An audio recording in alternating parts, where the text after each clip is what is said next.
Alberta Separation Part 3. Let's talk about treaties because I noticed from the videos that people are very confused as to what treaties are, who signed on to them, and how this actually functions. So there are 5 treaties that make up all of Alberta, and all of them are signed from 1867 up to 1906. Fun fact, all of these predate Alberta actually joining Canada, except for one. Alberta was not a party to any of these treaties, even the one that was 1906. The signatories were the Indigenous tribes and the federal government, which will matter for later.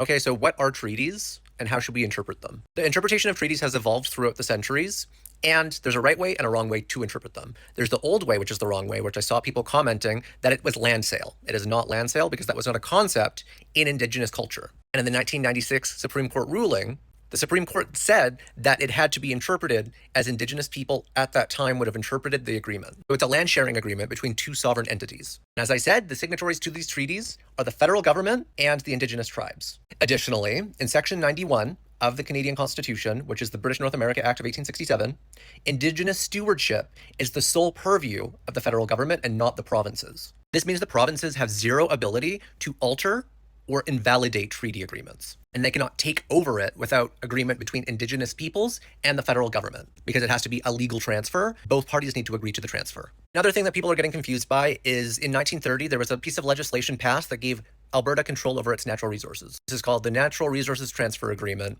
and it gave administration over natural resources. In Section 92 of the Canadian Constitution, natural resources that are non-renewable are actually controlled by the provinces. But when Western colonies joined Confederation to avoid being absorbed into the US, they were not given control of their resources. This was an administrative control of resources, but not complete sovereignty over land control. This is a tripart arrangement where all parties have some degree of say and sovereignty and control and jurisdiction over Canadian land within provinces. And I talked about Section 35 in part 2 of my videos on this, but this is also protected by Section 35. Section 35 is explicitly about treaty rights. So we have to respect this ongoing agreement and relationship with Indigenous people, respect self-determination and sovereignty, because in 2021 actually adopted the United Nations Declaration on the Rights of Indigenous People. Not only do we have constitutional obligations, but laws that are statutes federally that make it so that we have to respect this. So many of people have argued that if Alberta unilaterally separates, they'll just take control of the treaties.